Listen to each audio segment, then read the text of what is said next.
Welcome to our channel. ఈరోజు జరిగిన Telangana TET paper 1లో questions ఎలా వచ్చాయనేది మనం అనలైజ్ చేద్దాం ఈరోజు. ఫస్ట్ మ్యాథమెటిక్స్లో చూస్తున్నట్లయితే సగటు, వృత్త వైశాల్యము, కాసాగు, మధ్యగతము, భిన్నాల క్రమము, సౌష్ఠవాక్షాలు, ఘాతాంకాలు, దీర్ఘగణము, తలాలు వీటిని బేస్ చేసుకొని క్వశ్చన్స్ అడిగారు. దీంట్లో మీరు మెయిన్గా సగటు దాంట్లో కొన్ని క్వశ్చన్స్ ప్రాక్టీస్ చేయండి. వృత్త వైశాల్యం నుండి, గాసాబా నుండి, మీడియం నుండి క్వశ్చన్స్ వచ్చాయి. అదేవిధంగా భిన్నాలు ఏ క్రమంలో ఉన్నాయి, అసెండింగ్ ఆర్డరా, డిసెండింగ్ ఆర్డరా, అలాంటివి. సౌష్ఠవాక్షాలు, ఘాతాంకాల నుండి కొన్ని క్వశ్చన్స్ అడగడం జరిగింది. దీర్ఘగణము, తలాల మీద క్వశ్చన్స్ అడగడం జరిగింది. కాబట్టి మీరు రేపు ఎగ్జామ్ రాసేవాళ్ళు వీటిని బేస్ చేసుకొని క్వశ్చన్స్ ప్రిపేర్ కండి. నెక్స్ట్ ఇంగ్లీష్కి వచ్చినట్లయితే ఇంగ్లీష్ నుండి చూసుకుంటే యాక్టివైజ్ ప్యాసివైజ్ మీద క్వశ్చన్స్ వచ్చాయి. డిగ్రీస్ ఆఫ్ కంపారిజన్ మీద క్వశ్చన్ వచ్చింది. Direct speech and indirect speech మీద కూడా క్వశ్చన్స్ వచ్చాయి. అదేవిధంగా అడ్వర్బ్, సైలెంట్ లెటర్స్ ఏమున్నాయి దాని నుండి క్వశ్చన్స్ రావడం జరిగింది. క్వశ్చన్ ట్యాగ్ మీద కూడా క్వశ్చన్ అడిగారు. సింగులర్ ప్లూరల్ మీద కూడా అడిగారు. ఎర్రర్స్ మీద కూడా క్వశ్చన్స్ అడగడం జరిగింది. సో దీన్ని బేస్ చేసుకొని మీరు ఇంగ్లీష్ గ్రామర్ క్వశ్చన్స్ ఏ విధంగా అడిగారో మీకు సెంట్రల్ ఐడియా వచ్చి ఉంటుంది. కాబట్టి అలా ప్రిపేర్ కాండి. ఇప్పుడు పరిసరాల విజ్ఞానం ఈవీఎస్ నుండి చూసుకున్నట్లయితే శ్వాసక్రియకు సంబంధించి ఫుడ్ మైట్ అంటే ఏంటి, కన్నుకు సంబంధించి ఒక ప్రతిబింబం ముద్ర నేత్రపటలం మీద సుమారు 1/16 సెకండ్స్ ఉంటుంది అనే దాని మీద క్వశ్చన్ అడగడం జరిగింది. అదేవిధంగా పత్రపీఠం దాని నుండి కూడా క్వశ్చన్స్ అడగడం జరిగింది. 356 రాష్ట్రపతి పరిపాలన దాని గురించి కూడా క్వశ్చన్ అడిగింది. ఈ గింజలు మొలకెత్తడానికి ఉపయోగపడతాయి అనే దాని నుండి కూడా క్వశ్చన్ వచ్చింది. పర్వతారోహకులు ఏ విధంగా దాని మీద కూడా క్వశ్చన్ అడగడం జరిగింది. అంటువ్యాధులు నీరు ద్వారా ఏ విధంగా స్ప్రెడ్ అవుతుంటాయి దాని నుండి కూడా క్వశ్చన్ వచ్చింది. బొగతా జలపాతం ఎక్కడ ఉంది అనేది కూడా అడిగారు. ఇది చీకుపల్లిలో ఉంది అని. అదేవిధంగా జప్త్ రెవెన్యూ విధానం ఏ విధంగా ఉంది, రేఖాంశము, సమయాలు, రుద్రమదేవిని చంపింది ఎవరు, కృత్రిమ అవయవ మార్పిడి ఏ విధంగా జరుగుతుంది అనే దాని మీద క్వశ్చన్ వచ్చింది. రెండవ మెదడు ముసాయిదా కమిటీ గురించి వచ్చింది.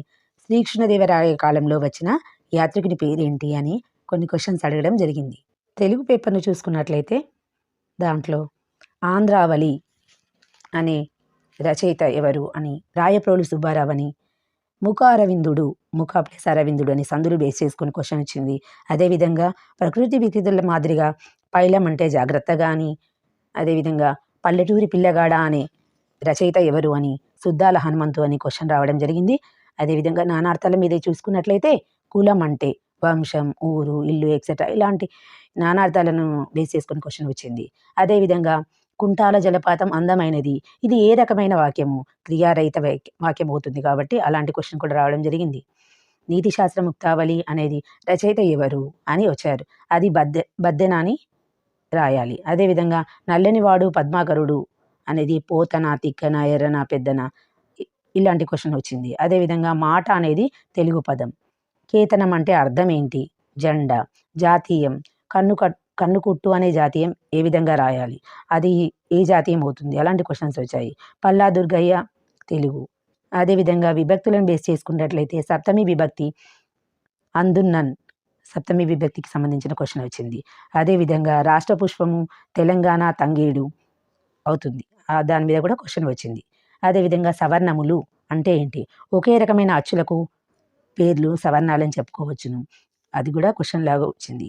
అదేవిధంగా నానార్థాలను బేస్ చేసుకున్నట్లయితే శ్రీ, ఇంతి, మగువ, పడతి అనే దాని మీద క్వశ్చన్ వచ్చింది. అదేవిధంగా కొన్ని జాతీయాల మీద కూడా కొన్ని క్వశ్చన్స్ అడగడం జరిగింది.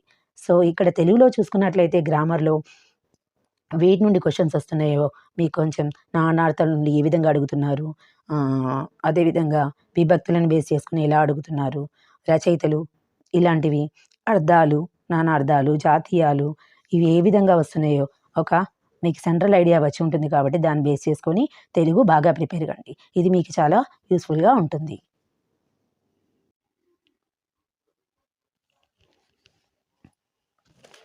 ఇక సైకాలజీ నుండి చూసుకున్నట్లయితే ఆర్టీ 2009 యాక్ట్ గురించి మనం నేర్చుకున్నాం కదా! దాని నుండి క్వెషన్ రావడం జరిగింది. అదేవిధంగా పెరుగుదల, వికాసం మీద కూడా క్వెషన్ రావడం జరిగింది. స్మృతి, విస్మృతి మీద బేస్ చేసుకొని కూడా క్వెషన్ వచ్చింది. అదేవిధంగా పరిశీలన పద్ధతి నుండి ఒక క్వెషన్ వచ్చింది. బదలాయింపు, పియాజే సంజ్ఞానాత్మక వికాసం నుండి, అదేవిధంగా యత్నదోష సిద్ధాంతం తారండైక్ గురించి కూడా ఒక క్వెషన్ రావడం జరిగింది. ఆలోచనలలో విభిన్న ఆలోచన బేస్ చేసుకొని కూడా ఒక క్వెషన్ రావడం జరిగింది. పరతంత్ర కారకం బేస్ చేసుకొని కూడా క్వెషన్స్ రావడం జరిగింది. వీటిని వీటిని చూస్తున్నట్లయితే మీకేమర్థమవుతుంది? రిపీటెడ్‌గా పెరుగుదల, వికాసం మీద మరియు అభ్యసన సిద్ధాంతాల మీద,